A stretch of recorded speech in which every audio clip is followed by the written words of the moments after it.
नमस्ते एवरीवन, स्वागत है आप सभी का आपके अपने educational platform the content cloud पर। कैसे हैं आप सभी? आई होप अच्छे होंगे।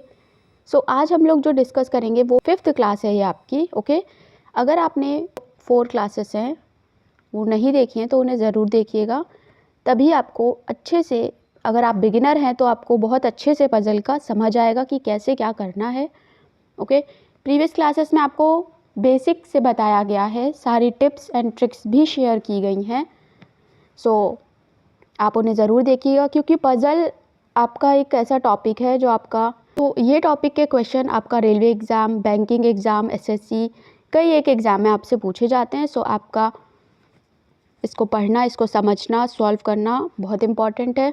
ओके, आज के सेशन में आपके साथ डिस्कस करेंगे सर्कल, बॉक्स और puzzle. Okay, box based puzzle और आपकी सर्कल की जो होती हैं वो पजल्स के क्वेश्चंस डिस्कस होंगे। अभी तक हम लोगों ने प्रीवियस क्लासेस में भी जो भी क्वेश्चंस पढ़े थे वो आपके बेसिक थे। फ्लोर का भी बेसिक था, बॉक्स पजल का भी बेसिक क्वेश्चन था, मतलब जो पजल थी, और सर्कल का भी। अब हम लोग धीरे धीरे लेवल अप करेंगे। ओके, आज की क्लास में सर्कल का एक ऐसी पजल है जो आपको थोड़ी हटकर लगेगी। ओके, चलिए बिना देरी के हम लोग बढ़ते हैं अपने पजल नंबर 1 की ओर। एंड अगर आप चैनल पर पहली बार विजिट कर रहे हैं तो चैनल से जुड़ना बिल्कुल ना भूलें, वीडियो को ज़्यादा से ज़्यादा शेयर कर दें। ये आपकी पजल नंबर 1 है। ओके, हिंदी और इंग्लिश दोनों लैंग्वेज में आपको दिखाई गई है। आपको जो भी लैंग्वेज सही लगती है आप उसमें इसको सॉल्व करने की कोशिश करें। तो हम लोग थोड़ा अपनी जो बेसिक टिप्स हैं पज़ल को सॉल्व करने की उन्हें एक बार देख लेते हैं। तो पहली आपकी ये होती है कि आपको कभी भी जो नेगेटिव सेंटेंस है, नेगेटिव इन्फॉर्मेशन है, उससे शुरू नहीं करना है। ठीक है, आपको पज़ल पढ़नी है और जो भी, सबसे पहले तो आपको स्कैन करना है पूरी पज़ल को, यानी क्विकली पढ़ना है। ओके, एंड अगर आपको कोई भी नेगेटिव इन्फॉर्मेशन मिलती है, नेगेटिव सेंटेंस मिलता है, तो आपको उससे शुरुआत नहीं करनी है पज़ल की। सेकेंड आपका इम्पॉर्टेंट है कि आपको लगता होगा जितनी बड़ी आपकी पज़ल है उतनी ही कठिन होगी। ओके, कई बार ऐसा नहीं होता है। कई बार आपकी बड़ी बड़ी स्टेटमेंट की पज़ल्स भी सिंपल होती हैं। ये डिपेंड करता है कि इन्फॉर्मेशन क्या आपको प्रोवाइड की गई है पज़ल में। ओके, थर्ड आपका इम्पॉर्टेंट पॉइंट कि आपको डिफरेंस पता होना चाहिए सिटिंग राइट और सिटिंग इमीडिएटली राइट में, या सिटिंग लेफ़्ट में इमीडिएटली लेफ़्ट में। ये इन्फॉर्मेशन आपको प्रीवियस क्लासेस में बताई गई है। ओके, विच में, हु में। नेक्स्ट आपका इम्पॉर्टेंट पॉइंट ये होता है कि आपको, अगर आपको ऐसी कोई भी इन्फॉर्मेशन प्रोवाइड पज़ल में देखने को मिलती है तो आप उस सब की कंडीशन लेकर चलें, पॉसिबिलिटी भी कंसीडर करके चलें। ओके, जैसा कि हमने आपको ऑलरेडी सॉल्व करना बताया है पज़ल को। ये कुछ बेसिक पॉइंट्स होते हैं जिन्हें आप पज़ल में ध्यान रखें तो आपको पज़ल का जो सॉल्यूशन है वो जल्दी मिल जाएगा। ओके, तो सीटिंग अरेंजमेंट या आपके पज़ल के जो क्वेश्चन हैं वो सबसे इम्पॉर्टेंट पॉइंट आपका ये है कि जितनी आप प्रैक्टिस करेंगे उतना ही आपको अच्छे से आएंगे। Okay, the more you practice you do the better you get acquainted with your different kind of puzzle. ये आपका बहुत ज़्यादा इम्पॉर्टेंट पॉइंट है, आपको प्रैक्टिस करनी ही करनी है। चलिए अब बढ़ते हैं सारी इन्फॉर्मेशन को, बेसिक इन्फॉर्मेशन को जानने के बाद अपने पहली पज़ल की ओर। ये इन्फॉर्मेशन आपके लिए ज़रूरी थी, इसलिए यहाँ पर डिस्कस कर दी गई है। पहली पज़ल है आपकी 8 boxes P through W are placed one above another. Box का ऐसा होता है कि आपको एक के ऊपर एक प्लेस करना होता है, बॉक्सेस को रखना होता है इस टाइप से। Where the bottom most position is 1 and the position above is 2 and so on, यानी 1 2 3 4 इस तरीके से आपको दिया गया है। नेक्स्ट है, अब आपका स्टेटमेंट शुरू होता है जो कि पज़ल का बहुत ही ध्यान देने योग्य पार्ट होता है। 3 boxes are placed between V and S which is placed just above the U. T is placed somewhere below P but not adjacent to V. The 2 boxes are placed between U and R. 2 boxes are placed between Q and P. Q is placed second to the above of V. Okay.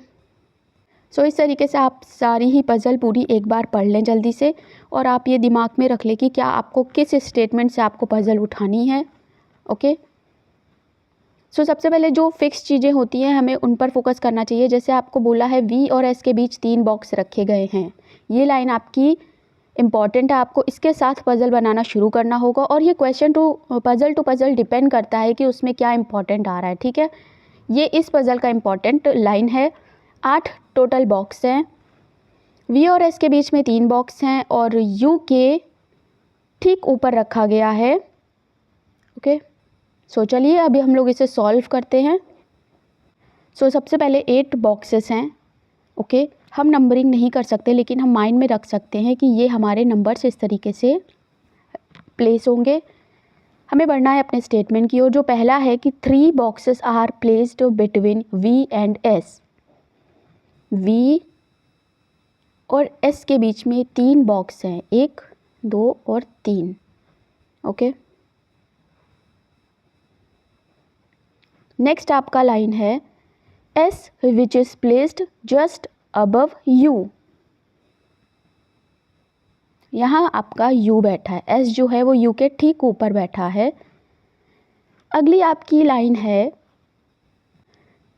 सो जैसा कि दूसरी possibility भी आपको consider करनी चाहिए, लेकिन तब तक नहीं जब तक आपको कोई कंफ्यूजिंग पॉइंट ना मिले। ओके, अभी हमें डायरेक्ट पॉइंट मिल रहे हैं तो हम इन्हें यहाँ नोट करते जा रहे हैं, पैटर्न को बैठाते जा रहे हैं। लेकिन अगर आपको कभी भी कोई भी कंफ्यूजिंग पॉइंट दिखे, पॉसिबिलिटी टाइप दिखे, तो आप तुरंत बगल में अपनी दूसरा बनाते जाइए। ठीक है, पज़ल।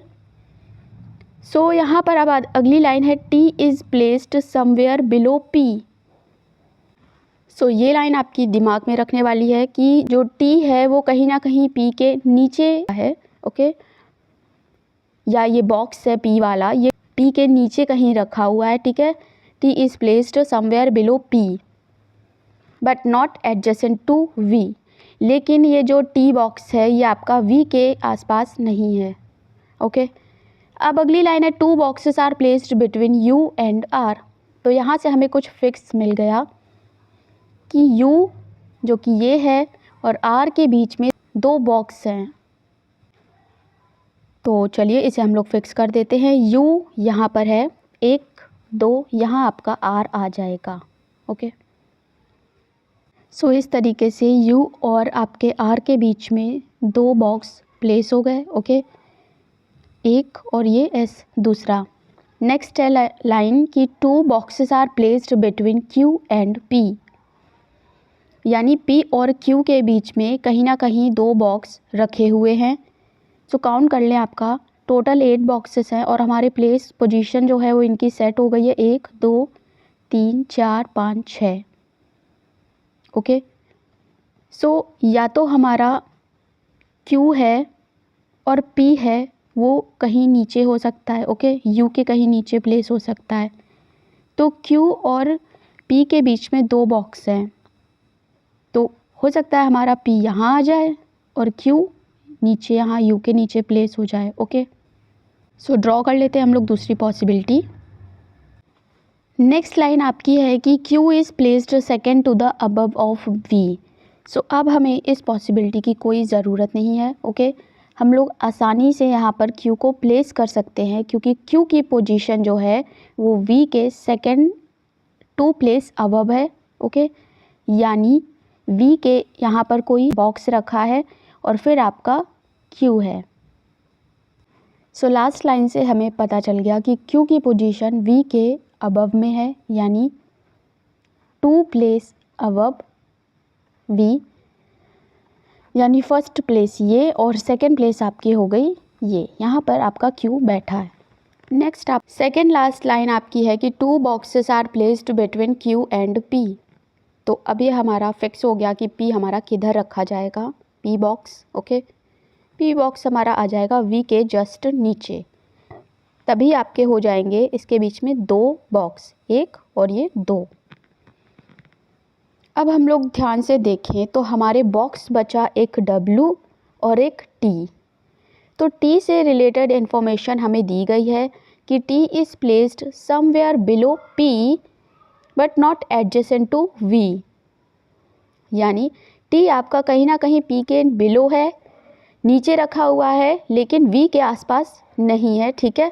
सो सिंपल है, हमारा टी यहाँ पर प्लेस हो जाएगा और डब्लू यहाँ प्लेस हो जाएगा। Q, W, V, P, R, T, S and U, ये आपकी प्रॉपर पजल बन जाएगी। सो अब इसे क्रॉस चेक कर लेते हैं। 3 boxes are placed between V and S, okay, 1 2 3 हैं। S which is placed just above the U, बिल्कुल यू के जस्ट ऊपर एस बैठा है। नेक्स्ट लाइन है कि T is placed somewhere below P but not adjacent to V, okay. So T के लिए भी कंडीशन बिल्कुल सेम हो गई है, फॉलो कर रही है। नेक्स्ट लाइन है 2 boxes are placed between U and R, बिल्कुल यू और आर के बीच में 2 बॉक्स हैं, एक टी बॉक्स और एक एस बॉक्स।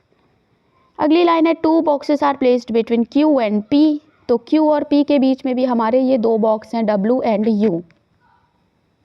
अगली आपकी फाइनल लाइन है कि Q is placed second to the above of V, यानी वी के सेकेंड अबव में क्यू बैठा है, तो फर्स्ट और ये रहा सेकेंड। सो इस तरीके से देखते हैं तो हमारी ये पज़ल बन गई है।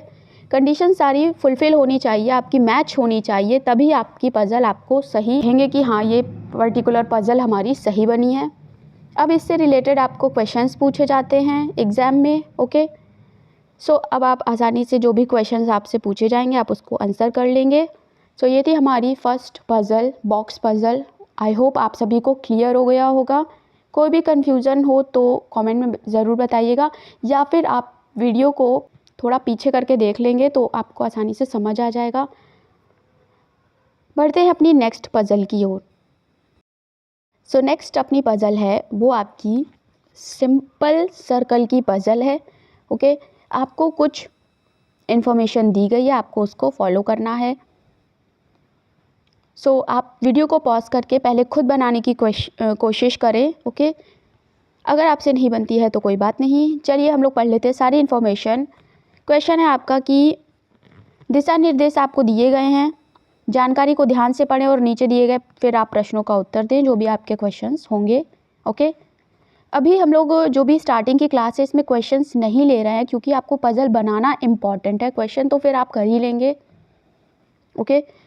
सो पहला स्टेटमेंट ये है आपका कि ABCDEFGN ये आपके वृत्त के चारों ओर बैठे हैं और केंद्र का सामना कर रहे हैं, यानी केंद्र की ओर देख रहे हैं। सो सिंपल है, यहाँ आपको क्लियर होगा कि आपकी सर्कल की पज़ल है, ओके। एंड आपको जो फेस है सबका वो है इनसाइड, यानी अंदर की तरफ है। टोटल 7 पीपल हैं। सो आपको स्टेटमेंट जो है उन्हें पढ़ते हुए इसे बैठा देना है सबको, ओके। अगेन आप चाहे तो ऐसे सर्कल बनाकर उसमें प्लेस कर सकते हैं सबको, अदरवाइज़ आप ऐसे भी कर सकते हैं। आपको जो भी इजी लगे, जो भी आप कंफर्टेबल लगे आप वैसे प्लेस करें इन सभी को, ओके। सो सबसे इम्पॉर्टेंट कंडीशंस आपकी अब चालू होती हैं कि जी सी के बाईं ओर दूसरे स्थान पर बैठा है और सी एफ के निकटस्थ बाईं ओर है। G is second to the left of C, okay. So चलिए ड्रॉ कर लेते हैं इसे। 1 2 3 4 5 6 और 7। सो इस तरीके से आपको आपने 7 प्लेसेस बना ली जहां आपको इन्हें बैठाना है, प्लेस करना है बेसिकली, ओके। सो चलिए पहला है कि G is second to the left of C, यानी जी जो है वो सेकेंड टू लेफ्ट में है, सी के सेकेंड प्लेस में लेफ्ट में। तो सी को अगर हमने यहाँ बैठा दिया, पोजीशन को फिक्स कर दिया, तो हमारा जो जी है वो सेकेंड लेफ्ट में आ जाएगा, 1 और ये रहा 2। सो इस तरीके से जी की जो पोजीशन है वो यहाँ फिक्स हो जाएगी। नेक्स्ट है A is third to the left of E, A E के बाईं ओर तीसरे स्थान पर है, ओके। कहीं भी हो सकता है। बढ़ते हैं नेक्स्ट लाइन की ओर। नेक्स्ट लाइन कह रही है, अच्छा ऊपर की लाइन में सेकेंड पॉइंट में आपका ये लास्ट लाइन रह गई, C who is to the immediate left of F, okay. C जो कि एफ के निकटस्थ बाईं ओर है, C who is to the immediate left of F, यानी एफ अगर यहाँ बैठेगा तो उसके इमीडिएट लेफ्ट में सी बैठा है। ओके, सो अब हम लोग बढ़ते हैं फोर्थ वाले पॉइंट की ओर। तो फोर्थ पॉइंट है B is sitting exactly between D and E and is to the immediate right of E. So last point है आपका कि बी जो है वो डी और ई के ठीक बीच में बैठा है और E is to the immediate right of E, और ई के एकदम राइट में बैठा है। ओके, अगर आप पहली लाइन इस इतने पार्ट को पढ़ें, अगर हाफ पार्ट को, तो B is sitting exactly between D and E. Okay, तो एग्जैक्टली बिटवीन बोला है तो इसकी एक ही पोजीशन बनती है। ऊपर से ये भी बोला है कि इमीडिएट राइट ऑफ ई, तो कहीं ना कहीं हमें ई को यहाँ बैठाना होगा, उसके राइट में यहाँ बी बैठेगा। तीनों को ही एक साथ आपको बिठाना है, फिक्स करना है, और यही तीन प्लेस इनके लिए सूटेबल हैं। इसलिए बचा हुआ हमारा जो ए है वो यहाँ पर बैठ जाएगा। अब हमें फटाफट से क्विकली इसे पढ़कर अपना जो भी कंडीशन है उन सबको पढ़ के इसको मैच करना है कि हमारी सही बनी है कि नहीं। Okay, so G second to the left of C, C और बाकी सारे ही हमारे जो ये दिए गए हैं इन सभी का फेस सेंटर की ओर है। ओके, सो जो जी है वो सेकेंड प्लेस पर है। ओके, 1 2 है। C who is to the immediate left of F, F के इमीडिएट लेफ्ट में सी है। ओके, नेक्स्ट है कि A is third to the left of E, तो A is third to the left of E. तो देखिए अब ई के यहाँ पर लेफ्ट में 1 2 3 ए बैठा है। B is sitting exactly between D and E. Okay, बैठा हुआ है। And E is to the immediate right of E. Okay, यानी बी जो है वो इमीडिएट राइट भी है ई के। सो बिल्कुल सारी कंडीशन हमारी फॉलो कर रही हैं। ये आपकी एक सिंपल बिगिनर लेवल की बेसिक पजल थी। ओके, आई होप आप सभी की बन गई होगी और बिल्कुल करेक्ट बनी होगी। सो बढ़ते हैं अब अपनी नेक्स्ट पजल की ओर। ये आपकी सेकेंड पजल थी। ओके, नेक्स्ट आपकी है अगेन ये आपकी थर्ड नंबर की पजल है एंड ये आपकी सर्कल बेस्ड पजल है। ओके, आपको सारी इन्फॉर्मेशन ठीक से पढ़नी है और आपको पजल ड्रॉ करनी है। तो पहली आपकी है कि ABCDEFG are sitting in a circle facing centre, and ये आपको जो इन्फॉर्मेशन है playing card, playing football, playing cricket, ये आपको सिर्फ ऐसे ही दी गई है। ओके, आपको बताना है कि अब इसे कैसे बनेगी। सो आप एक बार खुद से कोशिश करके देखें, अगर आपसे बन जाती है तो बहुत अच्छी बात है, वरना मिल के हम लोग बनाते हैं। सो ये आपके ABCDEFG यानी 7 आपके ये पीपल हैं। ओके, 1 2 3 4 5 6 और 7। इस तरीके से इन सभी का फेस जो है वो सेंटर की तरफ है। पहली कंडीशन है E is neighbour of A and D, D who is sitting third to the right of B। Okay, so चलिए E जो है वो A और D का नेबर है, इतना तो फिक्स है।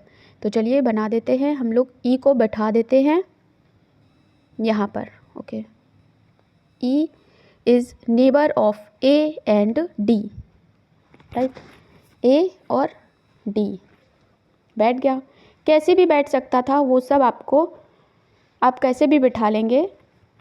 जो अगली लाइन है वो फिक्स करेगी कि D सही है या नहीं, और वो है कि D who is sitting third to the right of B, यानी B से राइट में थर्ड प्लेस पे D बैठा है।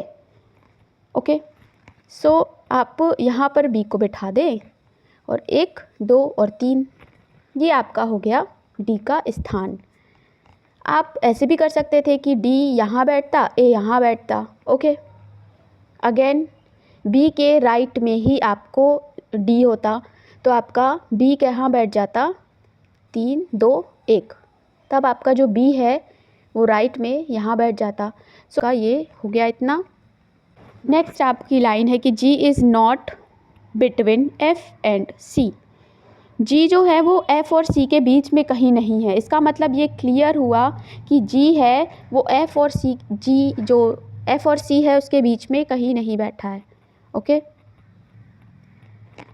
If seen in anti clockwise direction starting from F, यदि एफ़ से प्रारंभ करते हुए एंटी क्लॉकवाइज हम लोग देखें तो जी और एफ़ जो है वो सी के बीच में नहीं है। जी एफ़ और सी के बीच में नहीं है। ठीक है। सो चलिए ड्रॉ कर लेते हैं। आगे हम लोग एक और स्टेटमेंट पढ़ लेते हैं कि F is to the immediate right of A. ये एकदम फिक्स हो गया कि एफ़ जो है वो ए के इमीडिएट राइट में है। एफ़ ओके, ए के इमीडिएट राइट में हमारा एफ़ फिक्स हो गया। अब हमें एफ़ तो क्लियर हो गया, जी और सी को बैठाना है। तो सिंपल है कि जी जो है वो एफ़ और सी के बीच में नहीं है। ओके, तो हमारा जो जी यहाँ बैठेगा, अगर सी यहाँ बैठा तो ये एफ़ और जी के बीच में बैठ गया। ओके। और एक और स्टेटमेंट दिया है कि एंटी क्लॉकवाइज डायरेक्शन में अगर एफ़ से स्टार्ट करें। ओके, सो यहाँ पर एंटी क्लॉकवाइज यानी ये हो गई आपकी क्लॉकवाइज डायरेक्शन और ये हो गई एंटी क्लॉकवाइज। जब एंटी क्लॉकवाइज चलें तब हमारा एफ़ और सी के बीच में जी नहीं आना चाहिए, इसलिए ये जो पोजीशन है जी और सी की ये गलत है। ओके, हमारा जो सी है वो यहाँ होना चाहिए और जी है यहाँ होना चाहिए। अब हम एंटी क्लॉकवाइज देखते हैं ज़रा। एफ़ के बाद बी के बाद सी के बाद आया जी। ओके, इसका मतलब हमारा ये वाली कंडीशन हो गई फॉलो। सो 7 लोग थे, सातों हमारे बैठ गए। बैठने के बाद अब हमें मैच कर लेना है। तो जल्दी जल्दी से आप सारी जो हमें स्टेटमेंट्स दिए हैं सबको पढ़ें और अपनी पज़ल को ध्यान देते हुए सबको मैच करा लेते हैं। पहला है कि E is neighbour of A and D. E is neighbour of A and D. अगर आपको हिंदी में कंफर्टेबल लग रहा है तो आप हिंदी के थ्रू भी इसको ड्रॉ कर सकते हैं। D who is sitting third to the right of B. D जो है वो तीसरे स्थान पर है राइट में बी के। अगला है G is not between F and C. बिल्कुल एंटी क्लॉकवाइज चलने पर एफ और सी के बीच में हमारा जी नहीं आ रहा है। अगला है F is to the immediate right of A. A के इमीडिएट राइट में एफ है। सारी कंडीशंस फुलफ़िल हो गई हैं, इसलिए हम ये कह सकते हैं कि हमारी ये पज़ल एकदम करेक्ट सही बनी हुई है। अब इससे रिलेटेड हमें कोई भी क्वेश्चंस होंगे तो वो हम आसानी से कर लेंगे। फॉर एग्ज़ाम्पल अगर आपसे पूछे कि ए से एंटी क्लॉकवाइज चलने पर ए और जी के बीच में कितने लोग बैठे हैं। ओके, ए से जी की तरफ एंटी क्लॉकवाइज चलने पर कितने पीपल बैठे हैं आपको बताना है। तो ठीक है, ये रहा ए, ये रहा जी, ये हमारी हो जाती क्लॉकवाइज डायरेक्शन और ये हो गई एंटी क्लॉकवाइज यानी उल्टा। तो देख लेते हैं, ए के बाद एफ बैठा, बी बैठा है और सी बैठा है। ओके, यानी जब हम क्लॉकवाइज चलेंगे ए से जी के बीच में हमें 3 पीपल मिल गए। ओके, सो इस तरीके से कितने भी क्वेश्चन पूछे जाएं वो सब आप आंसर कर लेंगे अगर आपकी पज़ल सही बनी है। ओके, सो इस तरीके से आपकी पज़ल ड्रॉ हो जाती है। बढ़ते हैं अपनी पज़ल नंबर 4 की ओर। नेक्स्ट पज़ल है हमारी, इसको हम लोग सॉल्व करते हैं। P Q R S T V W Z ये आपके बैठे हैं।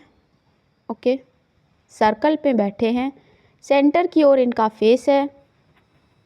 फिर है आपके स्टेटमेंट कि T is second to the right of R, R who is third to the right of P, S is second to the left of P and fourth to the right of Q, Z is third to the right of V, V who is not an immediate neighbour of P.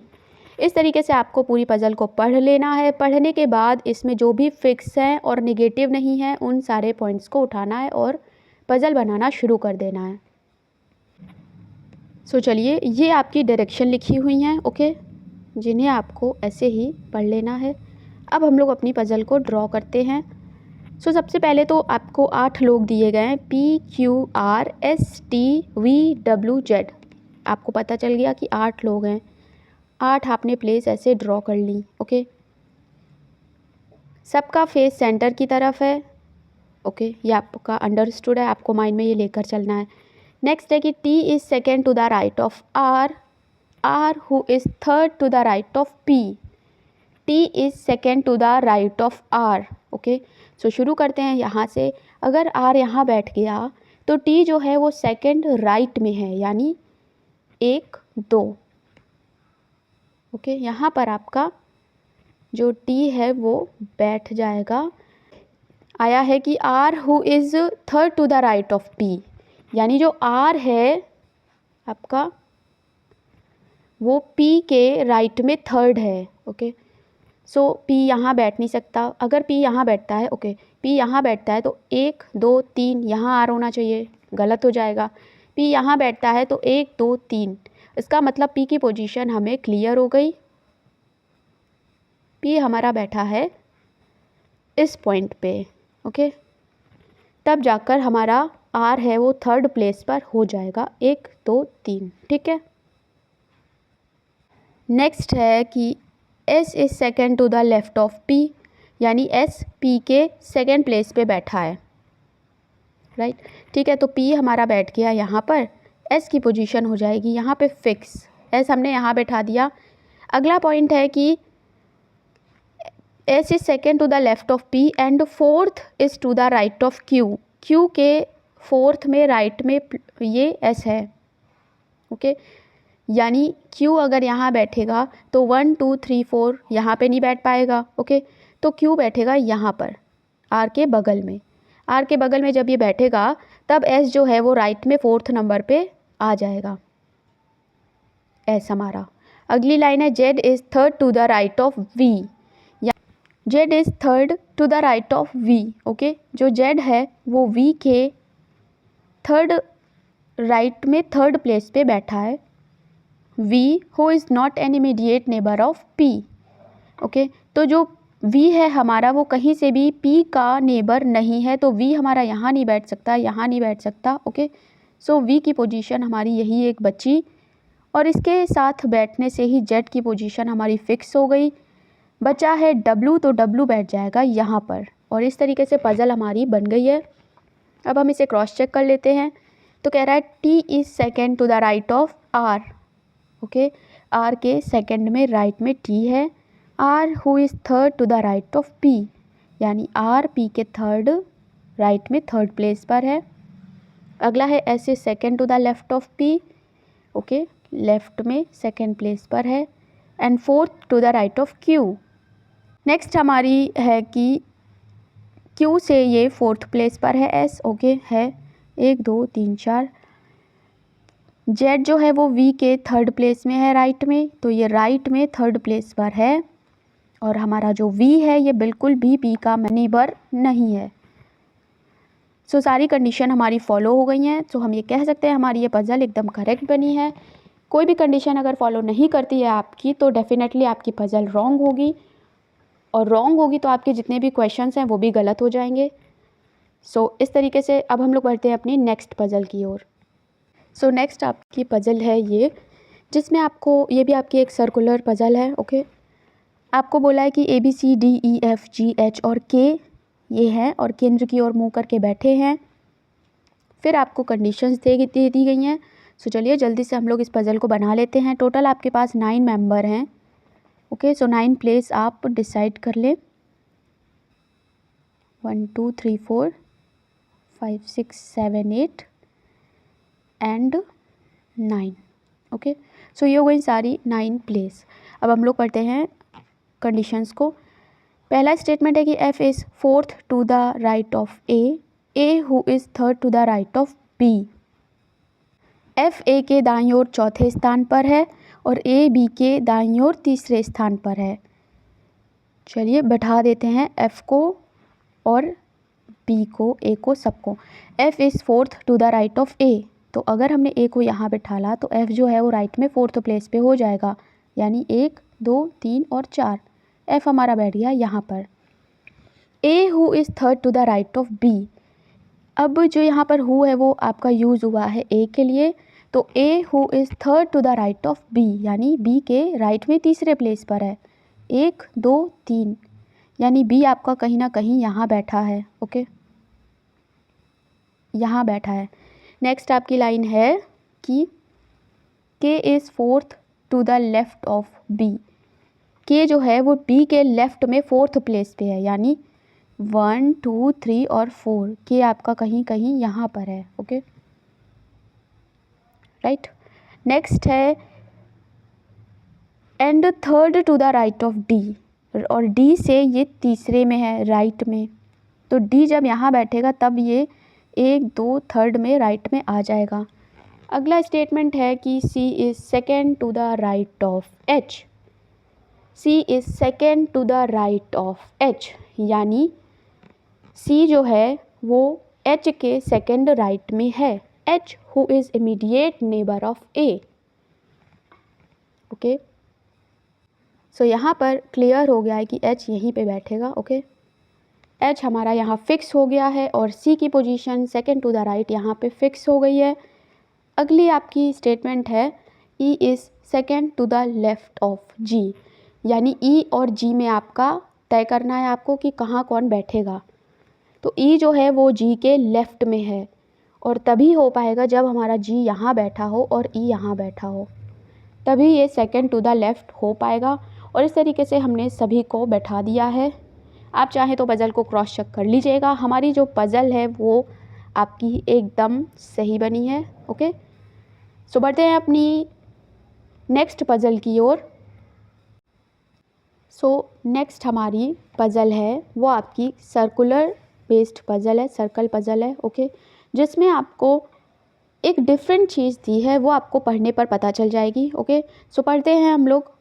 8 seats are arranged around a circular table. 8 लोग हैं, 8 आपने seat arrange करी हैं। ठीक है, 1 2 3 4 5 6 7 8 8 आपने seat इसमें arrange कर दी, लेकिन सिर्फ 6 students A B C D E F जो हैं वो डिफरेंट सीट में बैठे हैं।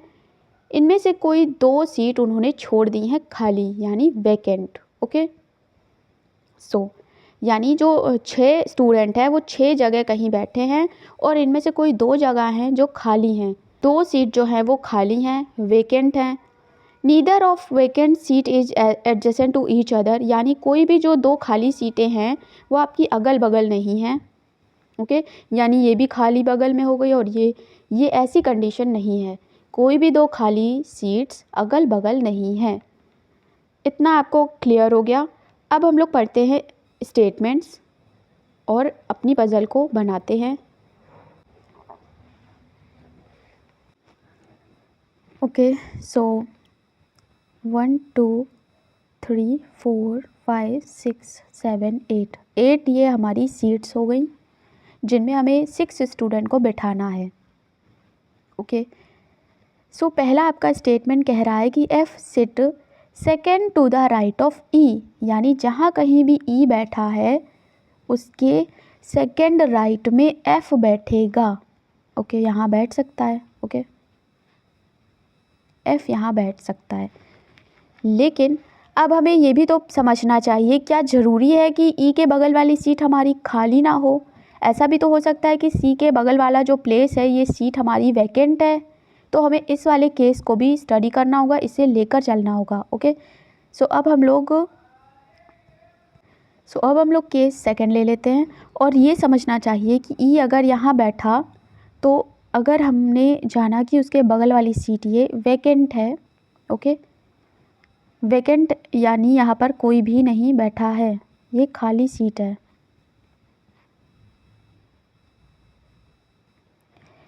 तब हम F को बैठाएंगे, और F हमारा बैठा है सेकेंड टू द राइट, यानी सेकेंड टू द राइट तब गिने ना कि जब लोग होंगे, तो ये हमारा फर्स्ट इंसान यहाँ पर पर्सन बैठा होगा और सेकेंड हमारा यहाँ पे बैठा होगा। इसलिए हमारा जो F की पोजीशन अब इस केस में आएगी, केस नंबर सेकेंड में, वो आएगा यहाँ पर। ओके, यानी वैकेंट सीट को हम काउंट नहीं करेंगे, उसके बाद सेकेंड टू द राइट गिनेंगे। ये है हमारा केस फर्स्ट। ठीक है, सो अब हम लोग आगे देख लेते हैं। स्टेटमेंट आपको दिया है कि neither of the seats adjacent to F is vacant, यानी एफ के बगल वाली कोई भी सीट वैकेंट नहीं है। ना ये सीट आपकी वैकेंट है और ना ये सीट आपकी वैकेंट है। ओके, ये जो जगह है एफ़ के बगल में, यहाँ पर्सन कोई ना कोई बैठा है। नेक्स्ट आपकी स्टेटमेंट है कि the seat to the immediate right of B seat is vacant, यानी बी के जस्ट बगल में राइट में जो सीट है वो खाली है। अगला है C sits on the seat which is to the immediate left of H's seat, यानी सी जहाँ बैठा है वो एकदम बगल में लेफ्ट में ए के बैठा है। ओके, तो हम लोग इस वाली जो लाइन है ए और सी को यहाँ पे बैठा लेते हैं। कह रहा है C sits on the seat which is immediate left of A के जस्ट लेफ्ट वाली जो सीट है उसमें आपका सी बैठा है। तो अगर ए यहाँ बैठता है तो सी बैठ जाएगा यहाँ पर। ओके, एंड अगर ए यहाँ पे बैठ जाता है तो सी बैठ जाएगा एकदम यहाँ पर। ओके, नेक्स्ट हम लोग देखते हैं line seat second to the left of D seat is not vacant, यानी डी के लेफ्ट में सेकेंड प्लेस पे जो भी सीट है वो खाली नहीं है, वहाँ कोई ना कोई बैठा है। अगला है C doesn't sit second to the right of D, यानी जो सी है C doesn't sit second to the right of D, C जो है वो सेकेंड टू द राइट में डी के नहीं बैठा है। ओके, तो अगर हम डी को यहाँ बैठा देते हैं तो हमारा जो सी है वो सेकेंड टू द राइट में आ जाएगा। ओके, सो अब हम लोग फिर से नए तरीके से शुरू करते हैं। ए और सी की पोजीशन हम लोग दूसरी फिक्स करते हैं, राइट। ये वाला केस जो सेकंड है ये हो गया गलत। सो अब हम लोग ए को और सी को बैठाते हैं। कंडीशन है ए सी से रिलेटेड कि C sit on the seat which is immediate left of a seat. Okay, यानी इमीडिएट लेफ्ट में है सी की सीट, तो हमारा ये वाला केस हम लोग लेकर चलते हैं। ओके, सो सी हमारा यहाँ बैठ जाएगा। ओके, अब हम लोग देखते हैं कि कह रहा है बी के जस्ट बगल वाली सीट खाली है, एफ़ के बगल वाली सीट खाली नहीं है। ओके, बी के बगल वाली सीट आपकी खाली है, इमीडिएट राइट वाली। The seat immediate right to B seat is vacant. अगर हमने बी को यहाँ बैठाला तो इसकी इमीडिएट राइट वाली ये खाली हो गई। लेकिन एक और केस है कि एफ़ के बगल में सीट्स खाली नहीं हैं, तो अब हम लोग एफ़ की पोजीशन जो है वो बदल देते हैं। ओके, और एफ़ हमारा बैठेगा एक प्लेस छोड़कर दूसरे प्लेस पर। एफ़ यहाँ नहीं बिल्कुल बैठेगा, ये हमारी जगह हो गई खाली। ठीक है, एफ़ हमारा बैठा यहाँ, और बी के इमीडिएट राइट में जो कि हमें दिया गया स्टेटमेंट एक खाली सीट है, तो ये भी सीट हमारी हो गई खाली। डी के लिए यही जगह बची। ओके, सो ये हमारी पज़ल रेडी हुई है। सो इस तरीके से एक दो बार में पज़ल ना बने, लेकिन आपको कोशिश करनी है और बनानी है।